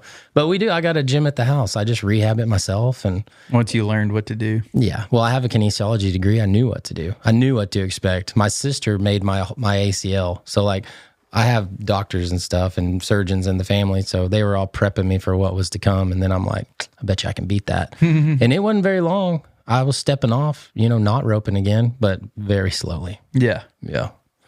So yeah, you got to build your mental confidence back up after something like that. Oh, it is. You know how it feels. When you feel that weird jiggle and it's loose, you're like, oh, I could go any minute. When I lost my first ACL, I can remember I roped one at Miles City, Montana really quick. And I went back to flank and my knee just folded. Calf landed on me and I had to like crawl up and finish tying it and all that kind of stuff. And that's when I called my sister. I was like, hey, something's definitely wrong. She goes, well, you need to come home. I said, no. And then I went home, got an MRI, and they go, you tore your ACL from your femur. I was like, great. Yeah. That was fun. Perfect. Being a restaurant owner, I ask everybody this almost, but what's your favorite restaurant? So it'd be good to hear your perspective. Ooh. The most recent one I went to that was outstanding from start to finish, I'm not pronouncing this right, Don Armatea. It's a Hispanic restaurant, Mexican restaurant, down kind of by the Eddie V's area over on 7th. It is amazing. If I'm just going to go, you know, eat somewhere in town in Fort Worth, I'd say Silver Fox. Yeah. But if I go eat in Weatherford now, we go to Salt. That place in Weatherford called Salt is... What is it? What is that? So it's off the square next to Shep's, and it's got a speakeasy in it. And you go to this bookcase and you got to pull a book and you go back into the bar. Like, I mean, this is why we work, right? Like, I want to go have a nice cocktail and take my wife out and get dressed up and have a good time, because what else are we doing? We don't sit home. So Salt, if you can go to Weatherford and try Salt, man, it's a pretty happening place, I think. Yeah. In Weatherford. Sounds cool. Yeah. And everybody's like, oh, Weatherford. And I'm like, don't go then. Well, it would be a less weight for me. I live in a small town, so Weatherford's a big town to me. Oh, yeah. Well, I had what's next on here, but we kind of went over that. You wanna teach kids how to rope and I do. start that deal. I do. I really love helping people because I try to make it basic. I don't try to change people. I will tell you if your horse is unsafe, I'll help you try to fix your horse. But some people have brought horses over where I'm like, hey, listen, this is not a calf horse, not a breakaway horse. This is not a rope horse. You need to go trail ride on this horse. And they're like, oh, okay, you know, and then they take it and go somewhere else. And then the same thing happens. And I'm like, see, told you. But I've helped people that are green with green horses. I've helped people that don't have a calf horse. Like, I love the functionality of roping. I like angles and stuff. I'm not one of those person that says you have to be up here, you have to be down there, because we're all built different. A little 5'2" girl is not going to have the reach of a 6'1" man. They're not going to have the same form. So like I get really into it like that. I don't try to change people. I just try to fix their angles. Like I got one kid that'll come across there and he's got his swing right in front of his horse. And then he has to pick it up to rope. And then he wonders why his horse is shorting him out. I said, well, you're cueing him. You've got to I just tell him, see that cedar line out there? When you come across there, get your tip up there. He goes, well, that's not right. And I go, trust me, your mind's going to balance it out. And it does. They come across there and they go, whoosh, and I go, how'd that feel? Or I'll put them on one of my calf horses and I go, this is why I'm telling you to do this on your horse, because this is what I did on mine. And I'll go ride him. And he runs up there and just does it all for him. And the one time this girl, or Kiana, she started crying. She was like, oh my God, that was amazing. And I was like, yeah, if you'll listen to me, you'll do fine. Yeah. You know what I mean? But there's a lot of people that are like, well, he's never been to the NFR. Why would you listen to him? I'm like, then don't. Yeah. Go pay one of them to do it then, you know? I was talking to Jordan Weaver the other day that has the Flatbed podcast and trying to get some advice for this and everything. And he was like, do you know the definition of a leader? Or, you know, I don't remember if he said definition or whatever, but you know what a leader is? And I was like, you know what? What's your definition of it? And he's like, somebody that's one step ahead of the other person. So just because you haven't been in the NFR or won a bunch of stuff doesn't mean you can't tell a kid that hasn't done anything. Mm-hmm. I mean, you can definitely get them somewhere. And then obviously if they want to go to the NFR, if they get to your level and want to surpass you, then they need to go step it up to somebody else. But you can lead somebody behind you. Just like, I don't know, you know, everything about business or credit card processing or life insurance or roping, you know, or ranching, but I know more than a lot of people. Like I could help somebody do a few things to advance a little bit. Yeah. Or like social media or something. And like there are things I do know about more than the ordinary person. So you can always lead somebody that's a step behind you. Yeah. And that goes into your intentions. What are your intentions? Because a lot of the guys that get paid for it, I think their intentions is to get paid. So, you know, and I'm not trying to dog those people and I don't get a bunch of hate mail, but my intentions are for you to learn and keep a level head in the roping pen. You're not allowed to throw fits, which I did, and I regret all of them. Mm-hmm. You know, I've kicked my rope can and the clip has gone through my boot. And then I'm sitting there looking like an idiot trying to get my foot unstuck. So you learn, but I'm trying to teach them stuff my mistakes. Right. And consistency. There was a guy that I read, like you were saying, that consistency is the most rare human trait. And I want to teach them to be consistent, like my dad did, and like Casey did, and all those guys. It's about getting out and catching, and not just getting out and catching. Because I said anybody can do that. I said anybody can rope, anybody can pick up a rope and do it. But can you do it right? And can you do it the same way every time? Mm-hmm. Can you throw the same loop and get the same curl every time? And so, like I said, safety is big at my house. And then being consistent and not losing your head about it, because you're going to come out there some days and you're not going to hit that calf at all. Mm-hmm. And you're going to be defeated. So I'm like, get off, go rope the dummy, come back. And if they catch once, I'm like, be done. Be done on a good note. Don't quit on a miss. Don't quit on a miss. Always, I don't care if you have to stand on the chute and let them out, which I make my people ride up to the chute, swinging their rope, and nod and rope them as they come out with the breakaway. Mm-hmm. And 9 times out of 10, their horse won't stand there. And I go, okay, so now we're going to work on your horse. But I try to change it up to where they have fun, but teaching them to be consistent is the biggest thing. But I try to situate them to them. Right. They rope their way. They're going to get off their way. Everybody's different. You can't take your style and impose it on somebody else. And not with a horse too. You know that. You cannot take every horse and run it through your horse program and it's going to be the exact same horse, because I see people do that, the old timers that do that. They're like, by God, his head's going to be down and he's going to be tied here and all that kind of stuff. And I'm like, that horse hates his life.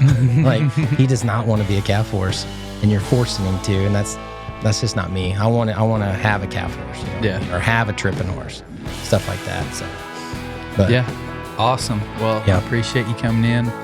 I hope y'all got some good insight out of business, roping, life in general.